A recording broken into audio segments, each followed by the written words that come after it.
Welcome to this lecture series on aspects of Western philosophy, module 33. In continuation with what we were discussing in the previous lecture, phenomenology of Edmund Husserl, this lecture will focus on the problem of reduction. The three types of reduction, we have already mentioned about the three types of reduction in the previous lecture itself.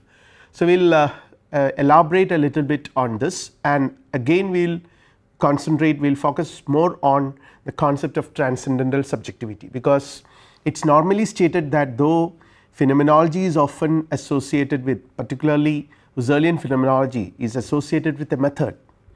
This is what I was trying to highlight in the previous lecture, that in Husserl phenomenology is both a philosophy and a methodology. So, quite often historians of philosophy associate, phenomenology is predominantly treated as a kind of method, but again there is a very important aspect of it, because ultimately there is a ultimate objective of phenomenology is to arrive at the pure ego, the pure subject, the transcendental subject, and method, different types of methods ultimately foster this, the arriving at the pure subjectivity. So, we will try to see these issues in this lecture. So, the method of reduction is as we have already mentioned it in the previous lecture, but I will just try to a little bit elaborate on this topic in this lecture. It is a method to build a science of essences, because phenomenology is primarily treated as a science which deals with two things: number one, consciousness; number two, essences, and essences have to be found in the consciousness. So, in that sense it is a method of science, a science of essences, and again it tries to exclude what does not lie in the mental act itself. There are several, when an object is given to us, or when we try to understand an object, or when we perceive an object, there are many things which we know about the object. So, all these things are not actually given in the mental act of knowing that object. So, what is it that knowing a particular object consists of? That is the concern of phenomenology. So, in this process the method of reduction aims at excluding what does not lie in the mental act itself of intending or understanding it, to find the essence of consciousness, which I have already mentioned, and by excluding what is non-essence. So, there are actually two aspects of it, a positive as well as a negative. So, the methodology adopted begins with the negative by excluding, bracketing, put it in bracket, and then gradually moves on to what is positive. A method that helps us overcome the natural attitude which considers consciousness as a thing among other things in this world. We have already mentioned about this thing called natural attitude, the kind of attitude which we all have when we live in this world, the kind of taken for granted attitude which we move around in this world. So, this attitude needs to be suspended according to phenomenologists. The immanent, that which is immanent to the consciousness. So, the adequately self given pure phenomena when you experience, when any object you consider, when you experience any object, there is something which is given to the consciousness. So, that is so immanent to the consciousness in the very knowing process, in the very process of becoming conscious about an object, there is something which is there in consciousness, which is a mental phenomena that needs to be known. So, that immanent phenomena needs to be captured, and which is an indubitable absolute data according to phenomenologists, and it does not point to anything outside of itself. So, which is self contained in that sense, it is there in consciousness, and a phenomenologist is concerned about a study of consciousness, not something which the object which is there in the outside world.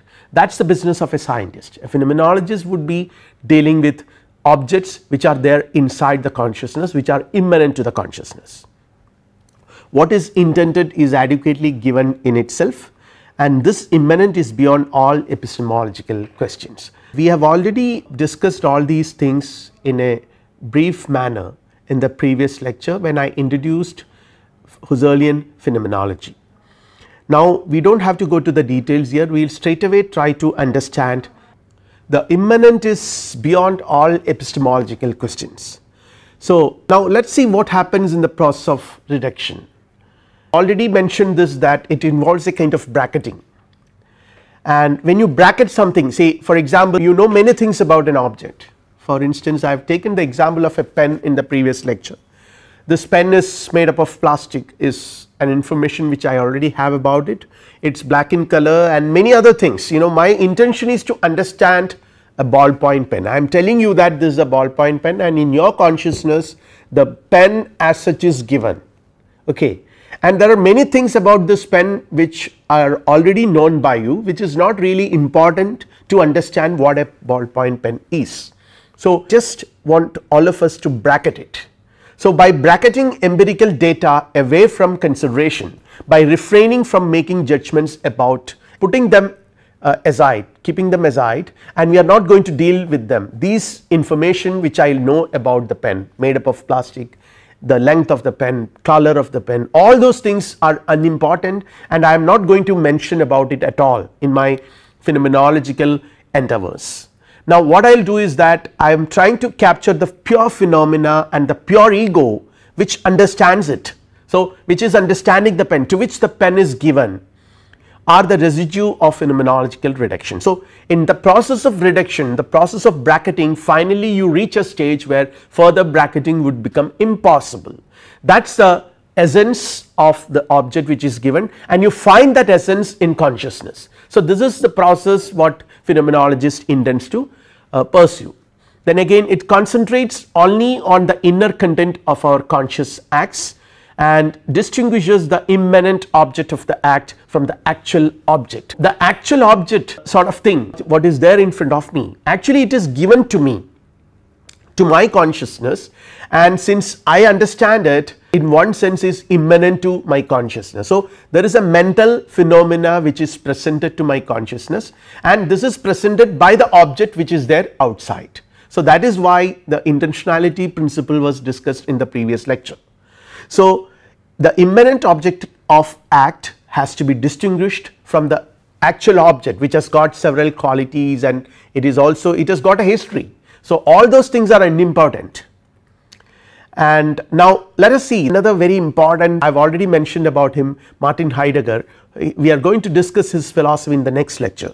So, Heidegger was a disciple of Edmund Husserl and also a phenomenologist of a different kind, of course.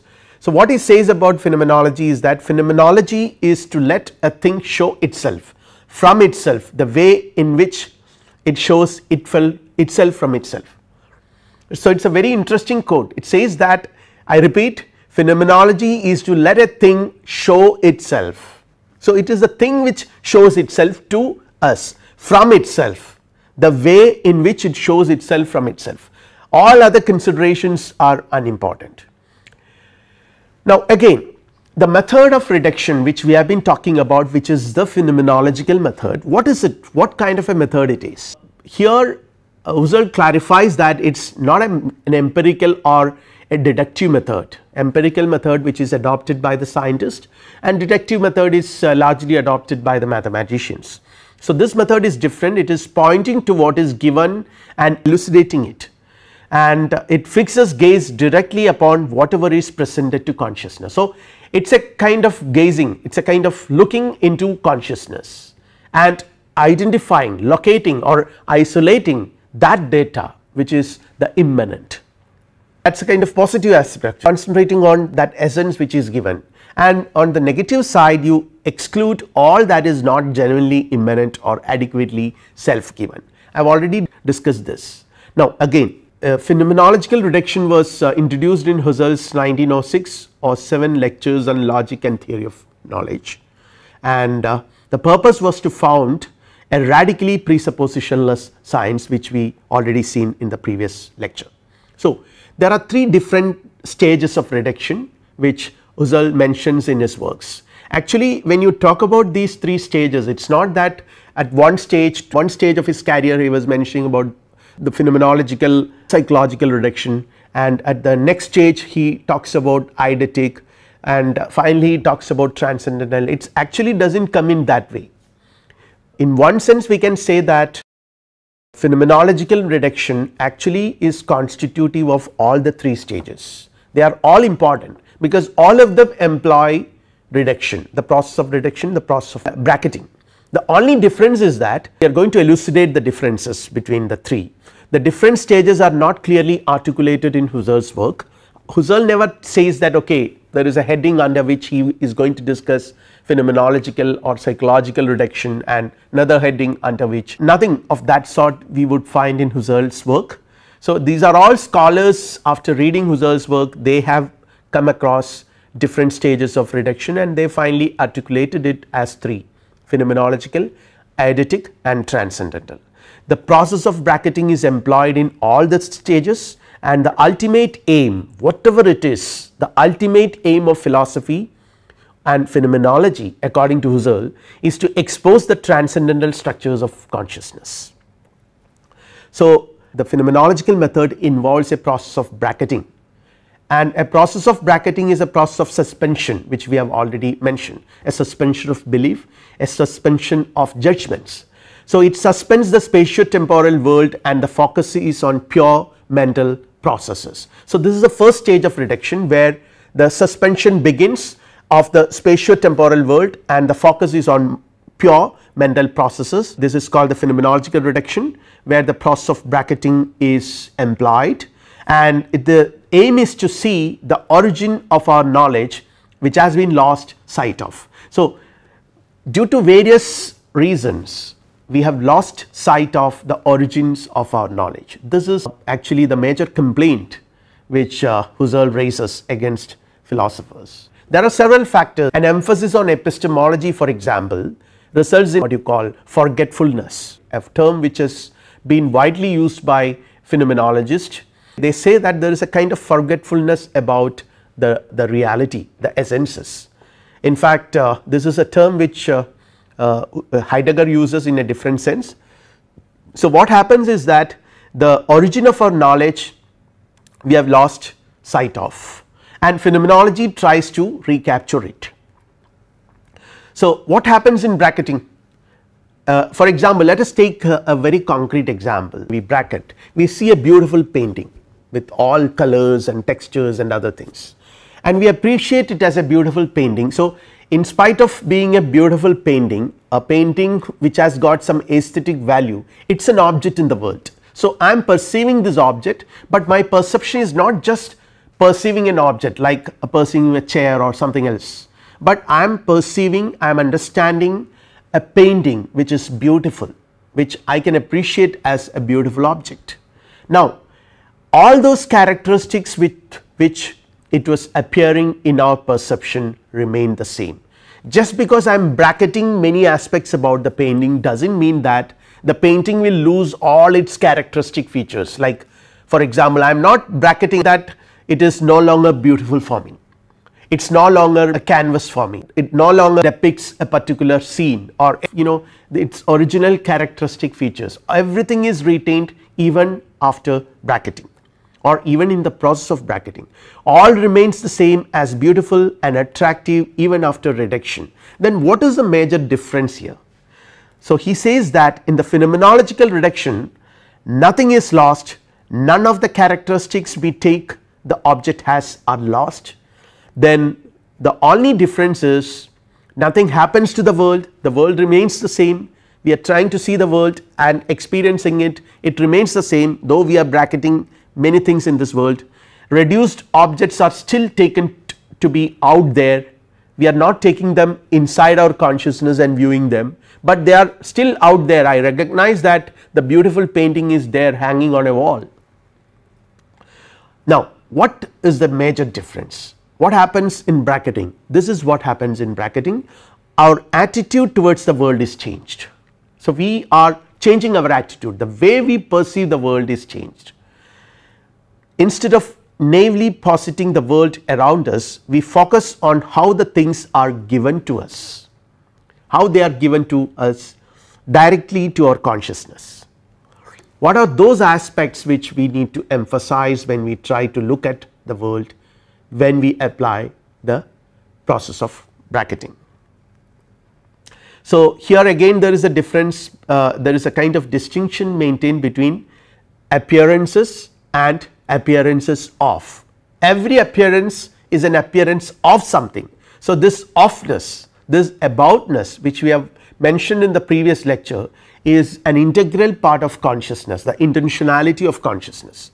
So, the perceived object appears in several modes to us. So, we can actually perceive the object from several angles, and it appears to us differently from different angles and different perspectives.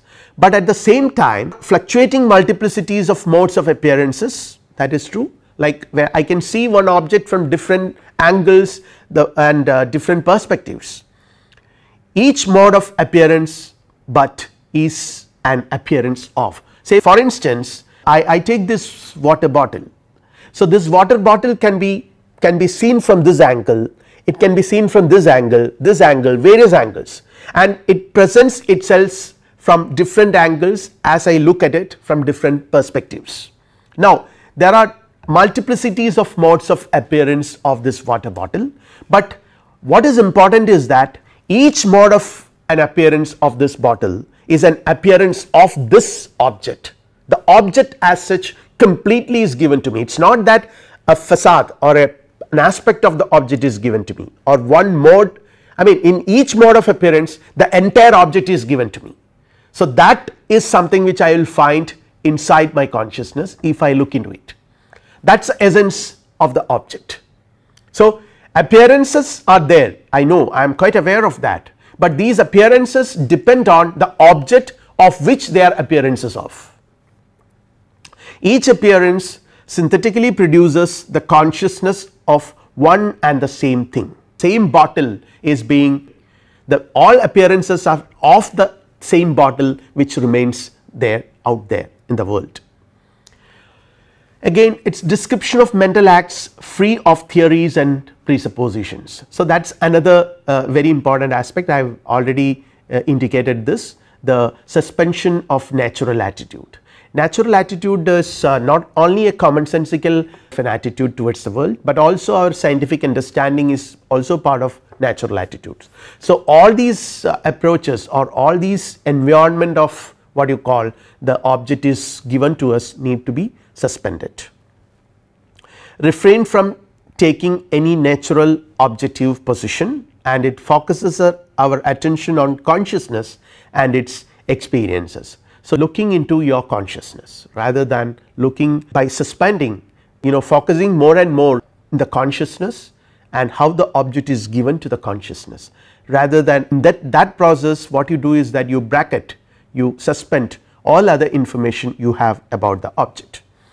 Refrain attention from the various external objects with which consciousness is normally occupied. So, every object is given in a context, there are several other things to which is related.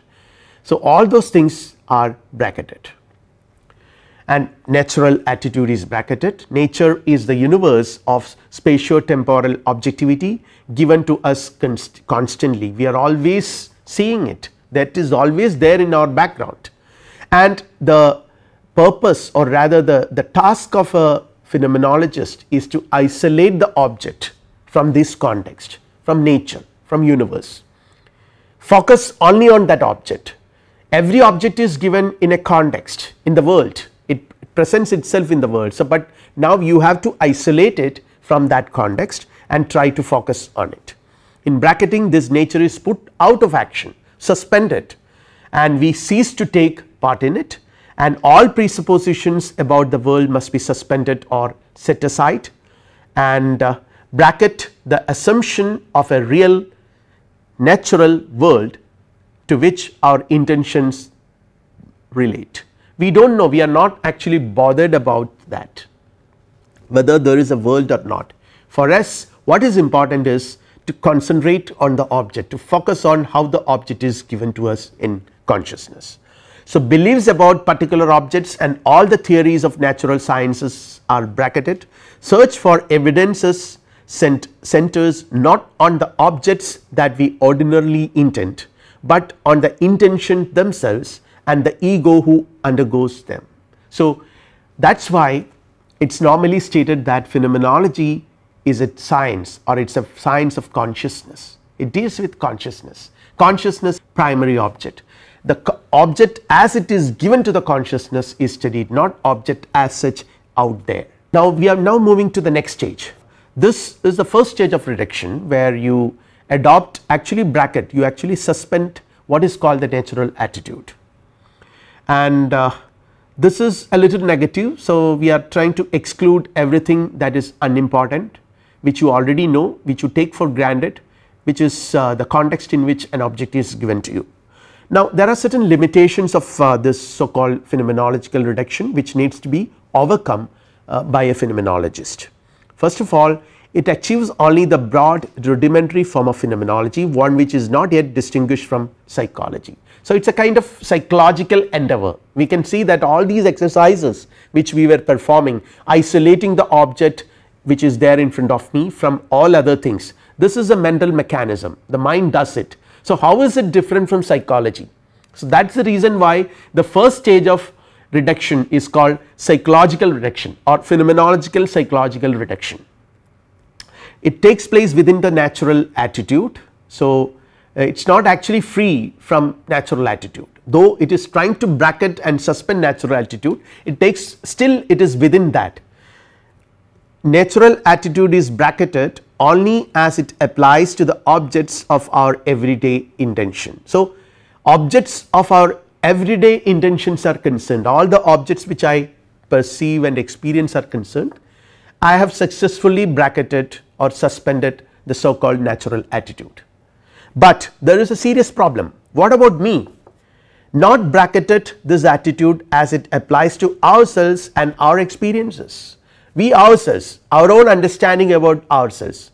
When we understand ourselves as an object or as a subject in this world, someone who lives in this world, as a part of this world. There are so many other things about us when in our self understandings. So the kind of bracketing, the kind of suspension of belief is incomplete. We still consider ourselves as part of nature and situate ourselves in a natural context. So this needs to be overcome. Now again we continue to affirm our belief in the existence of ourselves as natural persons. We all understand ourselves, our self understanding as human beings as so and so. I mean I, when I say I am not just an abstract I am a concrete I who belongs to a particular place, who has got a definite identity. So this is always there in the back of my mind when I live.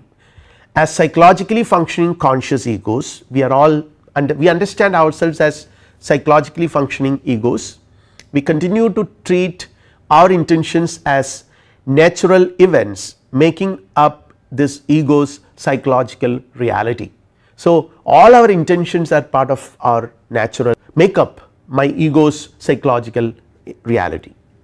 So now in this context Husserl proposes another form of a slightly higher form of reduction, which is called eidetic reduction. I have already mentioned it in the previous lecture, where eidos means essences. We are trying to be a little more positive about phenomenological reduction and trying to isolate the essence of the object. So our gaze is on the essences. So it is a positive endeavor where we try to isolate the essences. Moving from fact to essence in the positivistic sense, where elevates the eidos or essences. So that is what I mentioned, we are focusing on the essences and trying to elevate it. It is not just isolating essences by removing all those or by suspending all those other aspects which are non essential, but concentrating and focusing more on essences.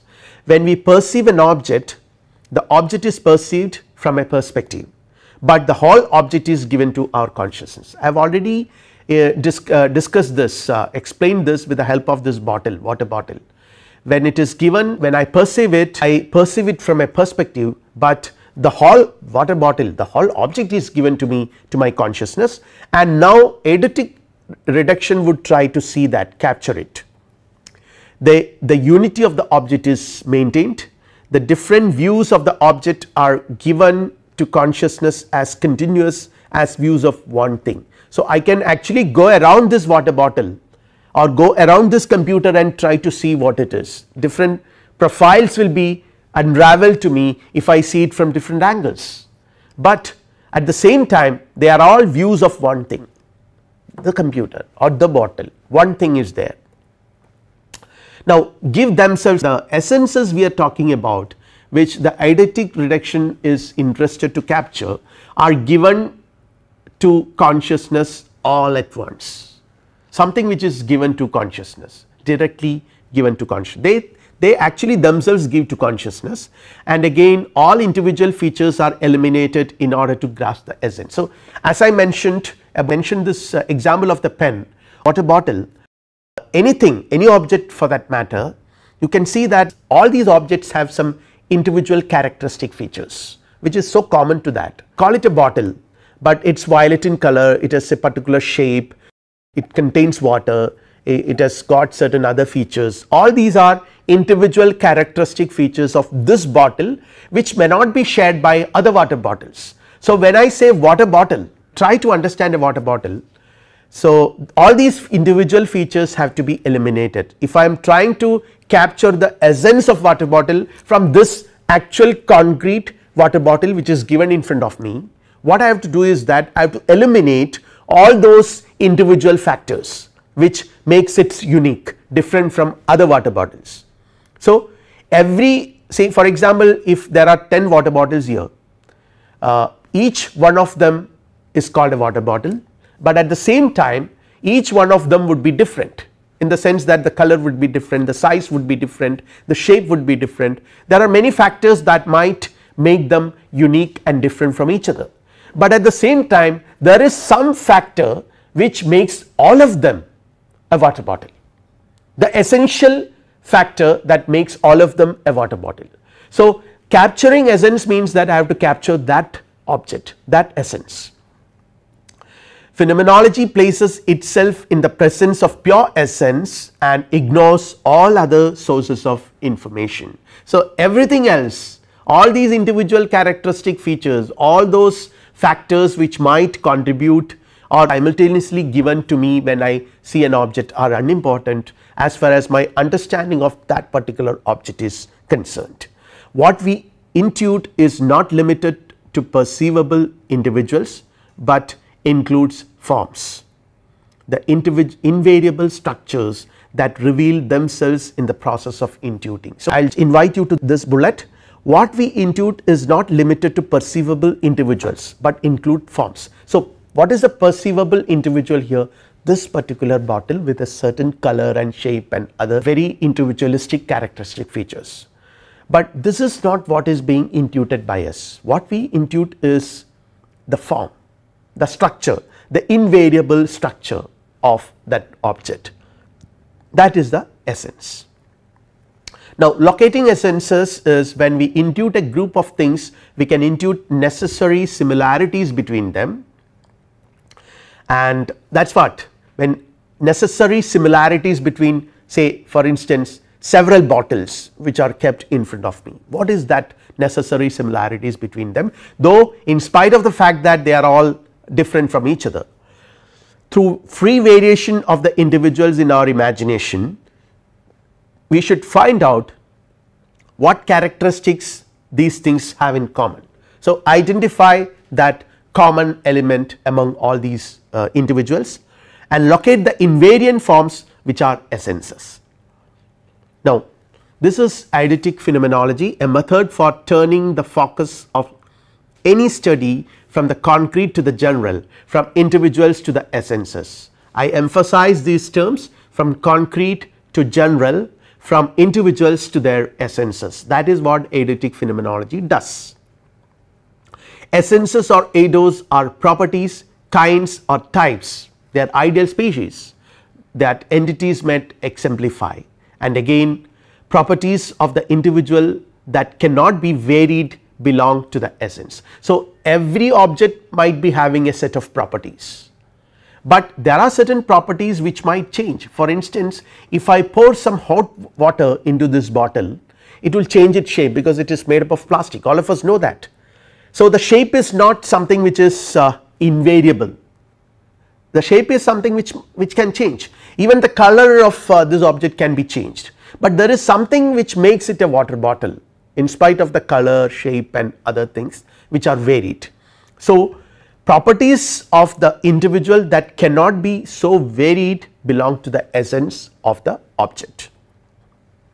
Turn our attention to the type or essence itself and to what is necessarily true of all individual entities. So, this is what eidetic reduction does, and now what we are going to see is that though we can see that we observe a kind of advancement from the phenomenological reduction to the level of eidetic reduction, it has become more positive, and also there is a look for essences, and the conceiving phenomenology as a science of essences, the eidetic reduction stage seems to be a little more matured stage than the psychological phenomenological reduction stage, but still there are certain.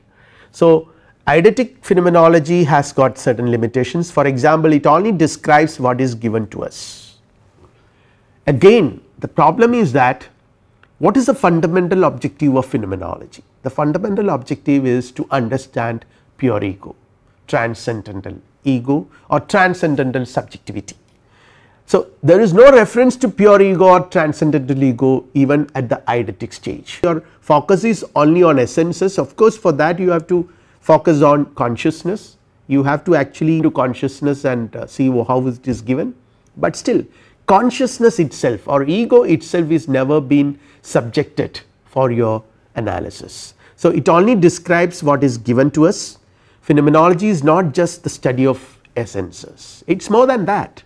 Phenomenology is the study of pure ego, transcendental ego. The ultimate goal of reduction is reaching the transcendental ego. So, here is a quote from Spiegelberg about the ultimate goal of reduction. I quote, "Transcendental subjectivity is the goal.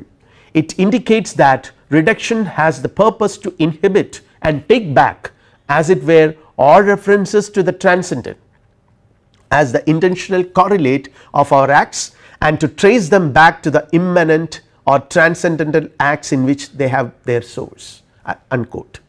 So, immanent or transcendental acts in which they have their source. So, that is the foundation, that is the source. So, we have to actually reach that stage. So, in this context the third type of reduction is being initiated or being discussed about, the transcendental reduction. The only means to uncover hidden intentional acts which project transcendent object, to have a better understanding about cognitive processes, to realize the absolute existence of consciousness which is not akin to the existence of things in nature. So, this is very important considering the foundational, the fundamental objective of phenomenology as a study of consciousness, as something which aims at understanding pure transcendental subjectivity. So, here the absolute existence of consciousness needs to be understood, which is, what does it mean? The absolute existence of consciousness means that it is not akin to the existence of things in nature. Consciousness is not another thing like other things in nature find here in this world. It is actually not a part of the world. Husserl even would say that it is consciousness which makes the world possible. I am coming to that. As Husserl says, without consciousness there would not be a world at all. Even the world depends on the availability of consciousness. Again, phenomenology has to study the realm of pure consciousness and the essential formations found there. So, that is the actual purpose of phenomenology, to study the realm of pure consciousness and the essential formations found there. So, here comes the real ego, the transcendental ego. But when we talk about ego, for that matter, it is actually, there are several misconceptions about ego. What is an ego? For instance, our usual task of ego brings the natural attitude into picture. When you usually talk about ego, what we mean is that we mean the empirical ego. When I say I want to go there, I want some water. So, these are all usual ways in which I am mentioning about my own ego, but there the reference is not to the transcendental subjectivity which is my foundational, which is my ultimate nature, but I refer to an empirical ego who lives in this world, who is part of this world. So, when I say I have a class after this, or I am engaging a lecture now, this I is essentially a part of this world, it is an empirical I. So, our usual talk about ego brings the natural attitude into picture, because I am conceiving myself as part of this world. So, this world is presupposed. When I say I have a class after this lecture, all these things, there is a world, there is an institute, there is a classroom, there are students coming into the classroom, all these things are assumed in that. So, the natural attitude, I am still within that, I am unable to get out of it. The ego and its acts are conceived in naturalistic terms and as an essentially non-physical entity causally interacting with the physical world. So, here again, when I say I am a little concerned about myself and thinking about who am I, the mind, I would normally say that I have a mind, or my mind according to me. When all these statements are made, what I do is that I am conceiving myself as a non-physical entity, but is causally interacting with the physical world in several ways. Talk of the ego and its experiences presuppose the general thesis of natural attitude, and the method of bracketing should be extended to the ego and to its intention. So, this is the next stage of reduction, or rather the giant step which Husserl makes in his phenomenology is to apply the method of reduction to oneself, to one's own ego, bracket the ego and then see what happens. So far you are bracketing the world and trying to isolate the essences of objects, now you are applying the same method to yourself. So, the transcendental reduction consists of bracketing the ego and its intentions, not to affirm the ego as an empirical or psychological reality, to get access to the transcendental subjectivity or transcendental ego through a transcendental experience. So, ultimately we can see that though it has been presented as a method, the method of reduction is being presented as a method by Husserl, gradually he seems to be asserting that it is not just a method, it is actually a form of experiencing the world. As I mentioned some time back, nothing in the world changes, the world remains the same, a beautiful paint still remains as a beautiful picture, a beautiful paint, I mean a picture which is hanging on the wall, it still remains as a beautiful picture even after, or even when I bracket it and try to understand it, even when I perform the phenomenological exercise, it remains the same. Then what is the difference? The difference is my approach, my attitude towards the world, to get access to the transcendental subjectivity or transcendental ego through a transcendental experience. So, Husserl says that actually the method is employed, or rather the method amounts to a kind of transcendental experience where the pure ego is being understood, a poke or bracketing, a form of transcendental experience. Now, transcendental reduction again, bracketing the empirical elements in consciousness to access to transcendental ego and its pure acts. So, this kind of a transcendental reduction or a transcendental experience, I am now going to use the word transcendental experience, it consists in accessing or reaching out to the transcendental ego and its pure acts. So, describing consciousness independently of naturalistic affirmations, the inner life of consciousness will be revealed, and again the reflection on the transcendental elements of consciousness is a transcendental reflection.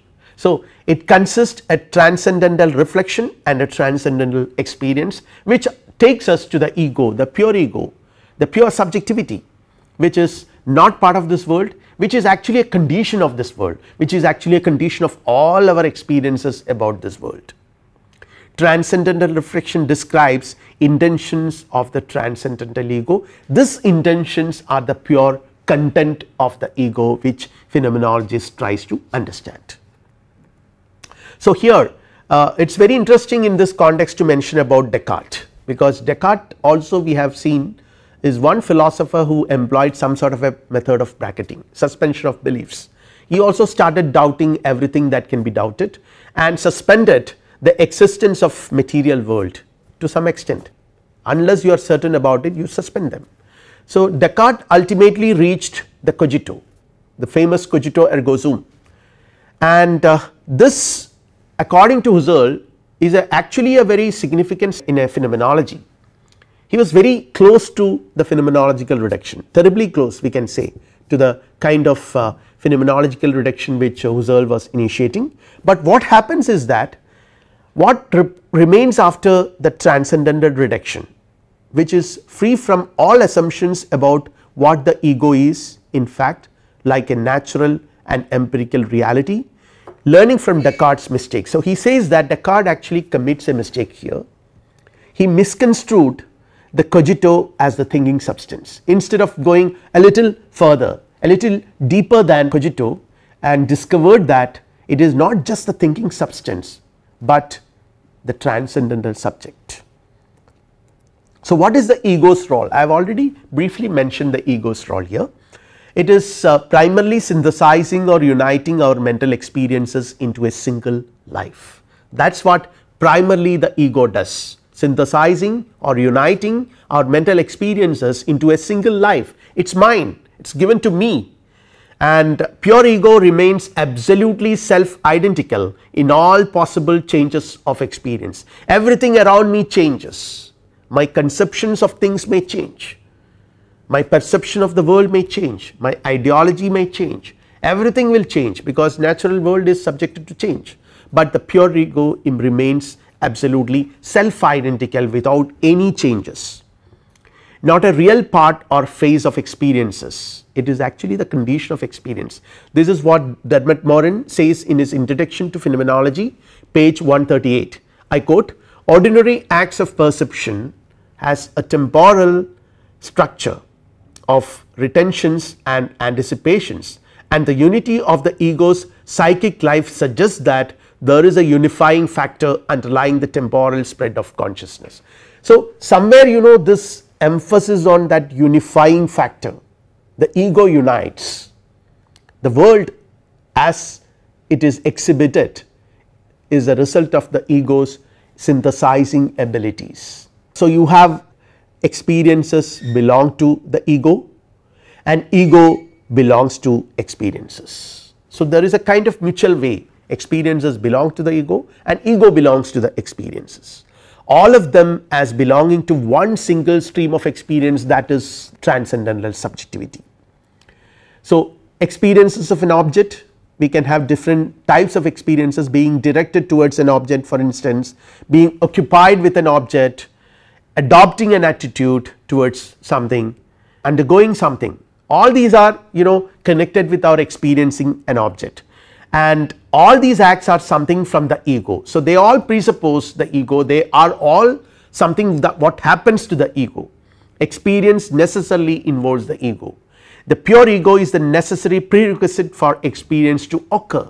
So, that is what Husserl said, the world itself comes to being because of the ego, because of the transcendental subjectivity, not one more thing in the world, but the agent of intentional life. Now, being said all this, I will once again come back to the kind of a comparison, a very brief before I wind up this lecture, a very brief comparison between the empirical and transcendental egos. So, the empirical ego is thing in the words, occupies space, endures through time and has physical and psychic features. So, it is a thing in the world, it is a spatio-temporal entity, it occupies a place and it exists at a particular time. On the other hand, the transcendental ego is the center of disclosure, it is to which everything is given. So, it is at the center of disclosure to whom the world and everything in it manifest themselves. So, without that the world does not exist, it is a precondition of the world, agent of truth, responsible for judgments and verification. So, everything is because of this ego and it constitutes the world for me. So, that is a precondition of the world in that sense, not part of the world. Empirical ego is being projected as a subject against the world which is an object, yet it is part of the world, it is empirical, but here this is transcendental. So, pure ego is the absolute being which natural world's being presupposes. The absolute being which the natural world's being presupposes is pure ego, and again it is the source of all meaning, because it is the source of all intenting. All intenting is done by the pure ego. Since all intenting is done by the pure ego, it is the source of all meaning. Phenomenology is essentially an egology. It talks about the ego, study of ego and its self experiences, and the true focus of philosophy is the region of self experience, the transcendental ego. So, phenomenology is fundamentally, ultimately a science of transcendental ego. Now, this is from Husserl, from his Cartesian meditation and introduction to phenomenology. What he says is, I quote, "This world with all its objects derives its whole sense and its existential status, which it has for me, from me myself, from me myself, from me as the transcendental ego, the ego who comes to the fore only with transcendental phenomenological epoche." So, I just unquote, I just repeat the first sentence, the world with all its objects derives its whole sense, sense means meaning, and its existential status, which it has for me, from me myself, from me as the transcendental ego. This is from Husserl. Again another quote from Husserl, which talks about the absolute status of pure ego. The previous one actually deals with something else, here it deals with the absolute status of pure ego. I quote, "We can undertake the thought experiment of imagining the very destruction of the world." The entire world we can imagine is totally destroyed, becoming non-existent, the world annihilation we can call it, yet we can see that consciousness survives as pure absolute being. So, because consciousness is not part of the world, yet it would survive. That is from Ideas, and it is a realm of necessary existence, because existence of the world and its objects are contingent. Everything will change, everything might perish, but consciousness is absolute, it will remain, it will never perish. It constitutes the world as a world of meanings and as a world of objects, and here is again what Dermot Moran says, probably a very interesting aspect of phenomenology, a very interesting dimension of phenomenology, but unfortunately not much of literature is available on this, and Husserl himself has not written anything about this aspect, because by the time probably he would have died. This is what Dermot Moran says. Alfred Schulz recalls that Husserl in his last conversations together, as Husserl lay dying, he was on his deathbed, talked about the fact that he would die, but his transcendental ego would live on. So, something which is eternal, something which can be comparable to India's Atman, I would say, something which never dies, something which is never perish. So, he talks about, the body will die, famous distinction which Bhagavad Gita makes about Deha and Dehi. The Deha will perish, body will perish and die, but soul will remain. So, something like that, the transcendental ego will never die, because it is the essence.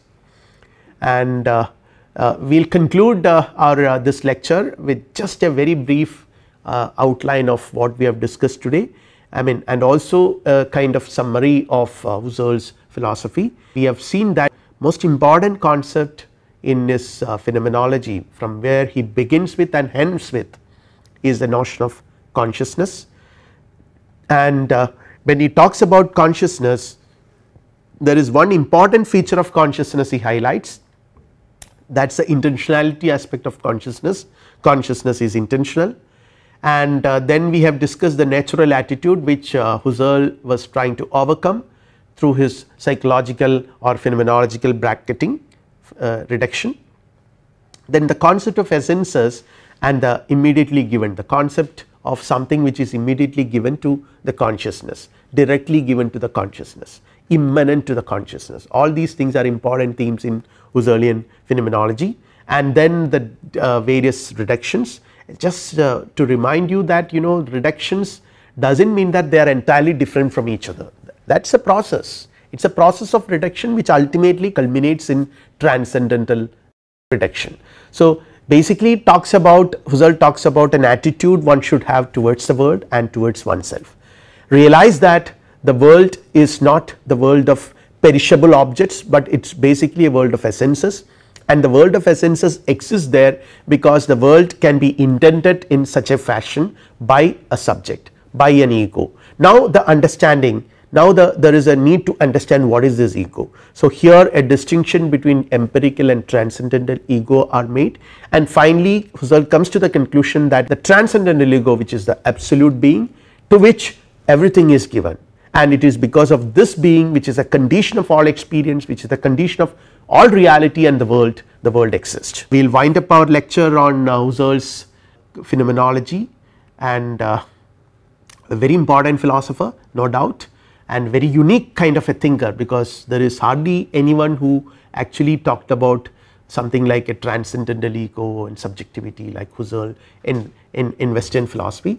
And now we will see what happens after Husserl, because as I already mentioned, Heidegger was Husserl's most celebrated disciple and himself a phenomenologist, but at some point of time Heidegger deviates from Husserl and adopts an entirely different project, and that is which he calls phenomenological hermeneutics. We will discuss this in the next couple of lectures. Right now we will wind up. Thank you.